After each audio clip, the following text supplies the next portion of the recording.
Chinmaya യുവകേന്ദ്രയുടെ state coordinator Shri Sudheer ചൈതന്യയുടെ സംസ്കാരം കുടുംബം അവശ്യഘടകങ്ങൾ എന്ന വിഷയത്തിലൂന്നിയുള്ള പ്രഭാഷണത്തിലൂടെ പൂർണ്ണം 2025 രണ്ടാം ദിവസത്തെ ശില്പശാലയ്ക്ക് തുടക്കമായി.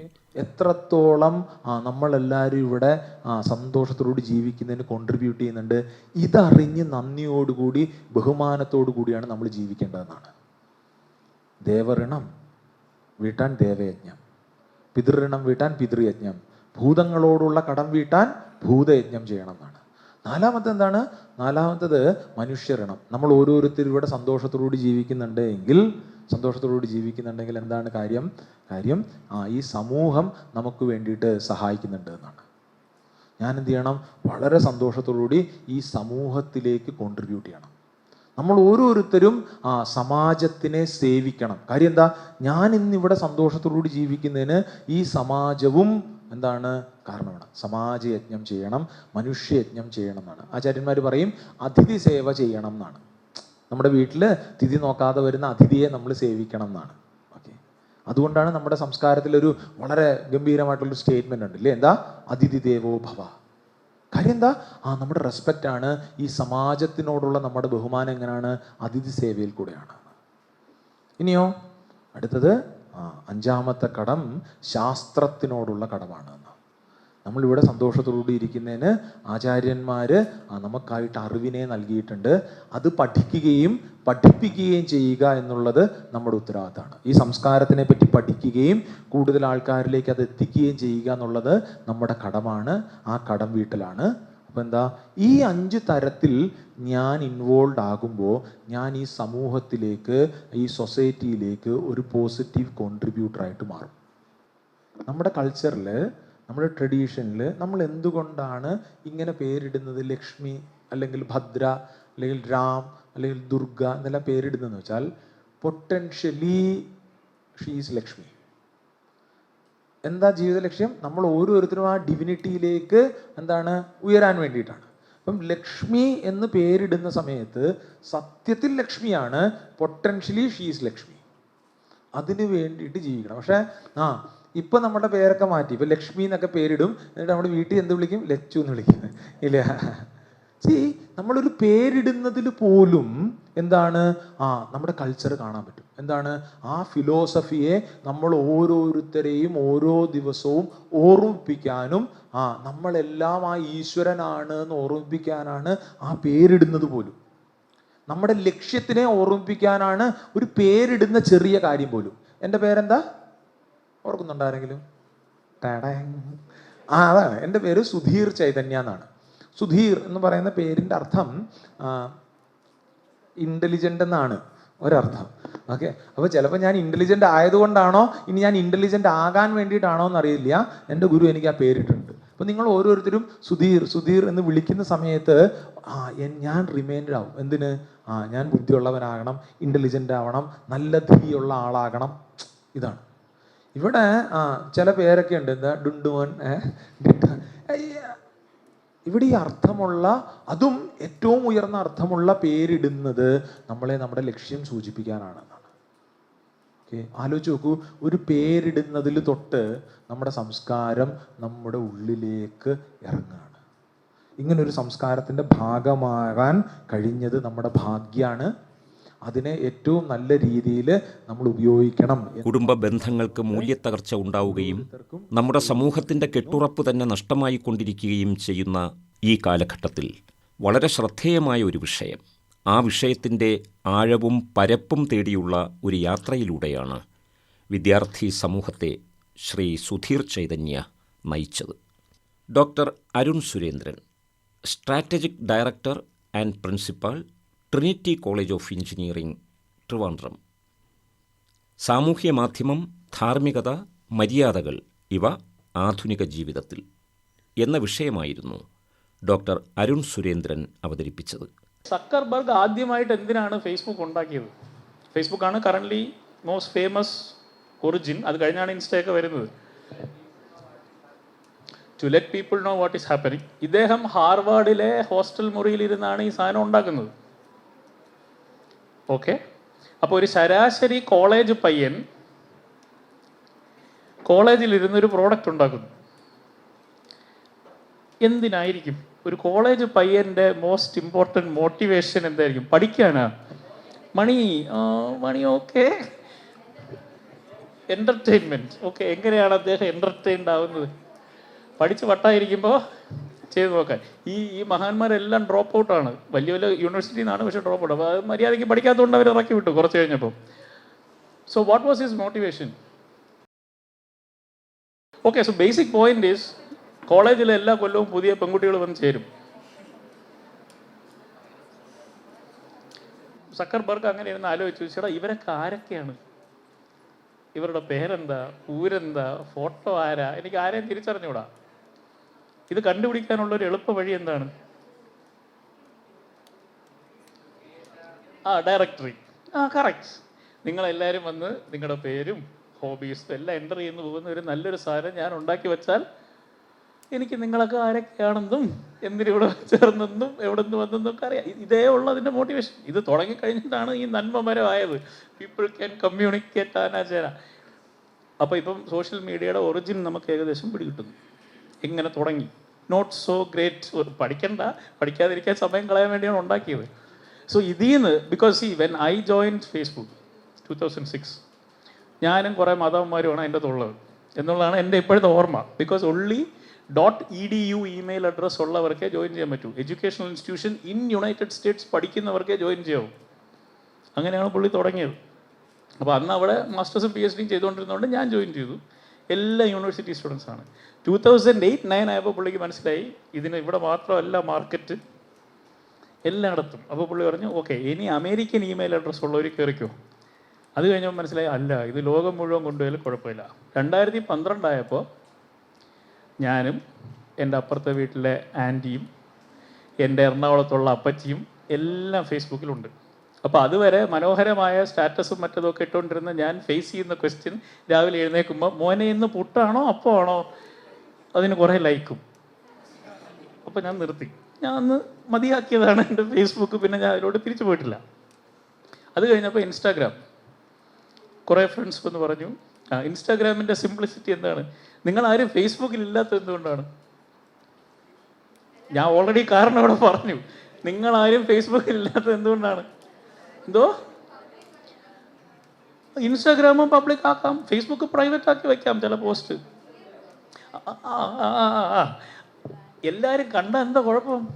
നിങ്ങൾ സോഷ്യൽ മീഡിയ അല്ലേ, സൊസൈറ്റി അല്ലേ? ഞാൻ നേരത്തെ പറഞ്ഞതല്ലേ പ്രശ്നം. അപ്പുറത്തെ അപ്പച്ചിയും ദൂരെയുള്ള അമ്മാവനും ഇത് തന്നെ പ്രശ്നം. ഇത് ഇൻസ്റ്റാഗ്രാമിന് മനസ്സിലായി.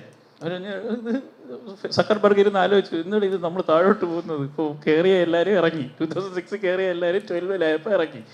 12 കയറിയ 13 ഇറങ്ങുന്നു. ഭയങ്കര speed. What could be the problem? അപ്പോൾ മനസ്സിലായി, നമ്മളിതിനെ സോഷ്യൽ മീഡിയ എന്നൊക്കെ വെറുതെ വിളിച്ചു, ആൾക്കാരെ പ്രലോഭിപ്പിച്ചു. ആൾക്കാർക്ക് അത്ര സോഷ്യൽ ആവണ്ട.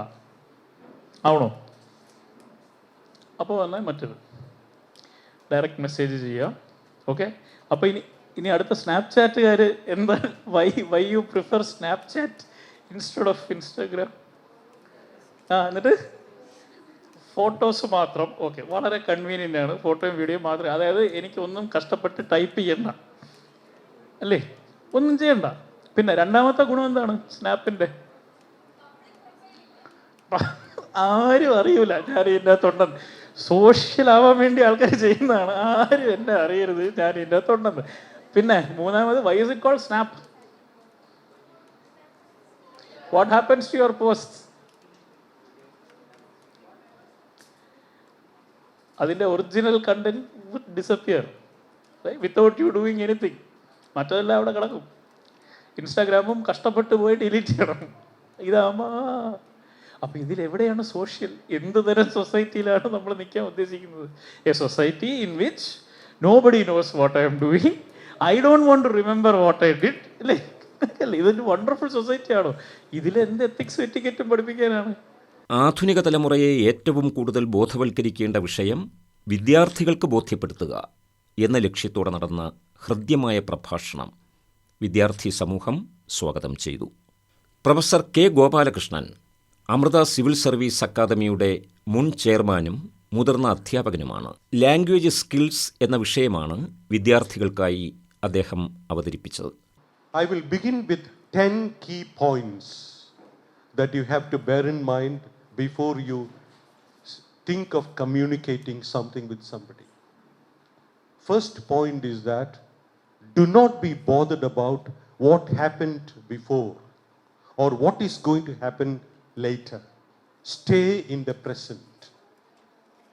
This is a very important piece of advice even for civil service aspirants, because when you go for the IAS interview, there will be 5 or 6 officers sitting in front of the UPSC, in the UPSC board. And when you walk towards the interview, even then you'd be very tensed up. And each person would ask you a question or two. And if you are not able to answer maybe 3 or 4 questions that they put or they ask, don't be flustered. Don't be stressed up. You think of a good answer for the next question. That is how you stay in the present.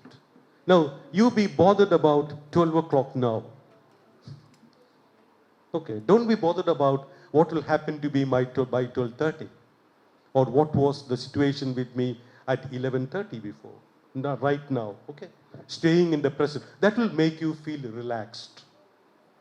The second point is that always, your self-esteem, നമ്മുടെ ആത്മാഭിമാനം എന്ന് പറയുന്നത് എപ്പോഴും high ആയിട്ടിരിക്കണം. അച്ഛനമ്മമാരോട് ഞാൻ പറയുന്നത്, പല ഞാൻ എൻ്റെ അച്ഛനെ തന്നെ ഓർക്കുകയാണ്.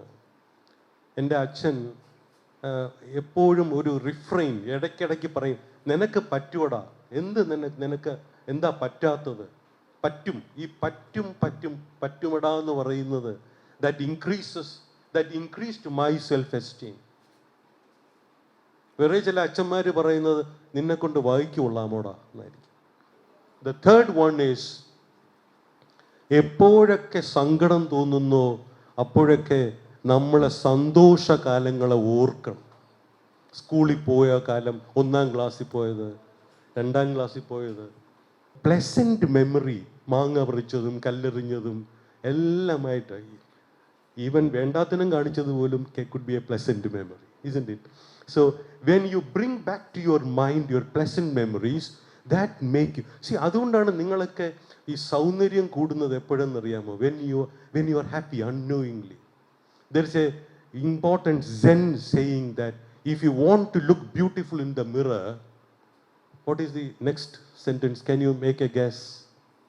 If you want to look beautiful in the mirror, take a guess. What should you do? If you want to look beautiful in the mirror, look beautifully into the mirror. Then you will look beautiful. ഇത് എവിടെ നാശം എന്ന് പറഞ്ഞാണ് കണ്ണാടി നോക്കുന്നെങ്കിൽ മഹാബോറായിരിക്കും കാണാൻ. Okay, so pleasant memory is a very, very important point. Then reflecting, thinking about your cherished values. Say, I will ask your name. Gauri Krishna. Gauri Krishna has got a cherished value. What is your cherished value? What do you want to become? What is your goal in life? Neurologist. Fantastic. So Gauri Krishna wants to become a neurologist. And now, in order to become a neurologist, she will have a role model in her life. Maybe a person who is internationally known as a neurologist, isn't it? Maybe a person who has won the Nobel Prize as a neurologist. And then she will actually be thinking about this person, his dedication, his commitment, his practice, his nobility, all these things together should be haunting her. That is how she herself can become a neurologist of renown. പ്രായോഗികമായ നിർദ്ദേശങ്ങൾ നിരവധി ഉണ്ടായിരുന്ന പ്രഭാഷണത്തിലൂടെ professor K Gopalakrishnan വിദ്യാർത്ഥികൾക്ക് ഉത്തേജനവും അറിവും പകർന്നു. Doctor M Rajesh, Indira Gandhi national open university regional centre senior regional director. 2047 വികസിത ഭാരതം എന്ന വിഷയത്തെ ആസ്പദമാക്കി നടത്തിയ പ്രഭാഷണത്തോടെയാണ് പൂർണ്ണം 2025 രണ്ടാം ദിവസത്തെ മധ്യാഹ്ന പരിപാടികൾ ആരംഭിച്ചത്. What is your expectation for 2047? From here to 2047, what is the type of GDP growth that you require to achieve that developed country status per year? Yeah, around 10% you need. So if you want to attain this 10% GDP growth, what is expected of you, of each of us? Okay, government has its own policy. They will invest well. They will try to create multiplier effect. Everything will take place. But that will only give you a growth of how many? How much percent? Maybe 6 to 6.5%. But beyond this, your role is very important. And there comes the role of invention and innovation, isn't it? Imagine 20 years back, or 25, most of you were not there at that time, but we were there. So in this period, 25 years back, we did not have this mobile phone. What we had was this landline. Many of you would have seen landline. All of you have seen, no? What is the biggest disadvantage of a landline? Telephone connection. You cannot take it. So if you cannot take it around, what happens?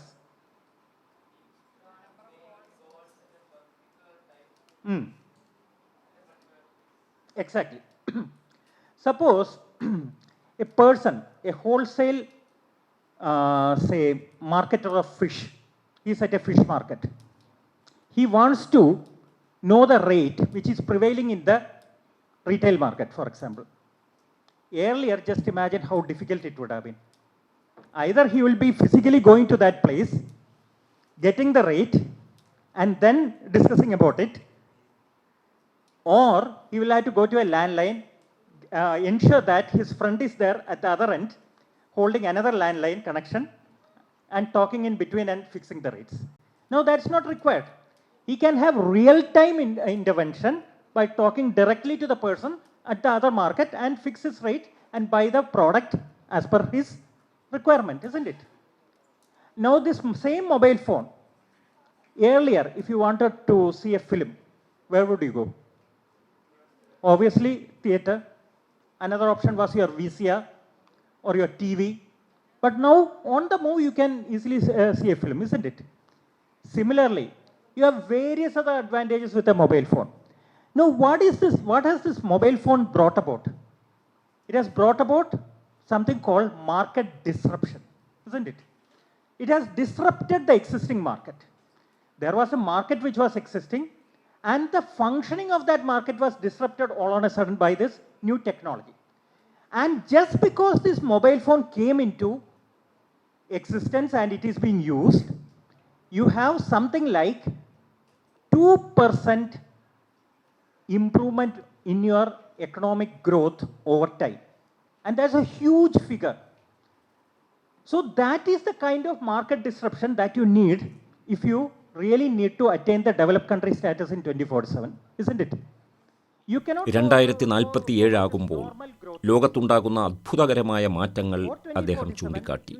പുതിയ പുതിയ ആശയങ്ങളും അറിവുകളും മാത്രമല്ല, ഉപകരണങ്ങളും നിരനിരയായി ലോകത്ത് പ്രത്യക്ഷപ്പെട്ടുകൊണ്ടിരിക്കുകയാണ്. അനുദിനം ലോകം മാറുന്നു. നാം ഈ മാറ്റങ്ങളെ അറിയണം. അവയെ നമ്മുടെ സംസ്കാരത്തിന് ചേരും വിധം ഉൾക്കൊള്ളുകയും വേണം. 2047 ലോകത്തിൻ്റെ, വിശിഷ്യ ഭാരതത്തിൻ്റെ ഒരു വാങ്മയ ചിത്രം കുട്ടികൾക്ക് മുമ്പിൽ ഡോക്ടർ എം രാജേഷ് വരച്ചു തീർത്തു. അത്തരത്തിൽ ഒരു ലോകത്തിലൂടെ മുന്നേറാൻ ഇപ്പോഴത്തെ തലമുറ തയ്യാറാകേണ്ടത് എങ്ങനെയെന്നും അദ്ദേഹം നിർദ്ദേശിച്ചു. VSSC മുൻ group director doctor U.A. Subramanian ധ്യാനം വിദ്യാഭ്യാസത്തിനുള്ള ഒരു ഉപകരണം എന്ന വിഷയത്തിൽ ശില്പശാലയിലെ അവസാന പ്രഭാഷണം നടത്തി. Now I am asking you to gently close your eyes. I will tell you till I complete the meditation. I will tell that's all. Till then you should not open your eyes. You have to keep your eyes closed. But you can adjust your body. Your body posture can be changed. Right? When you go into meditation, you will not be sit just like a stone. your body posture will change, it doesn't matter. Let it be anyway, whatever way it look like. Your head may fall, it may bend, doesn't matter. But don't open your eyes. Second thing, you may get into sleep. Don't worry about it.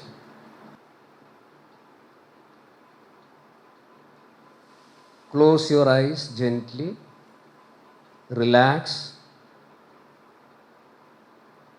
The entire body, let relax. Feel comfortable.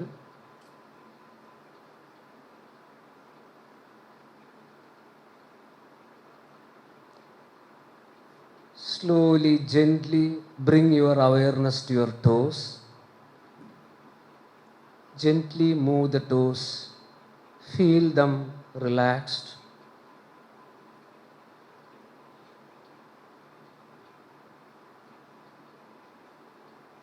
Let the ankles, foot relax.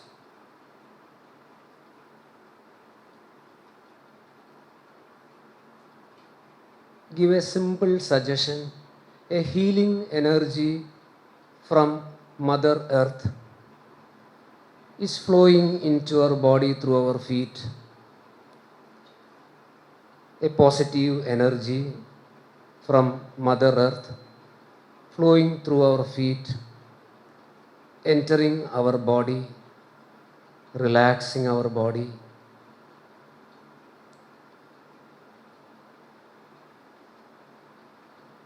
The lower leg muscles getting fully relaxed now.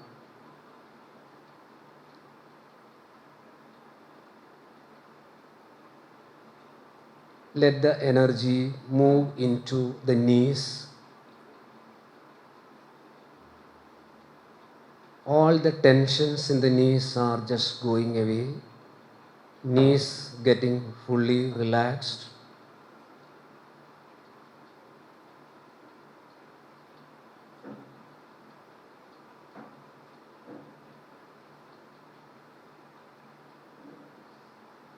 Allow that energy to flow upward, filling in our thighs.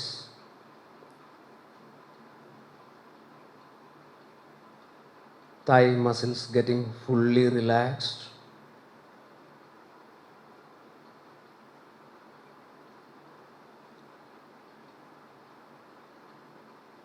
Both the legs now completely relaxed. No tensions in any part of our legs. Let the energy, healing energy, move upward, filling the body parts sitting in the chair.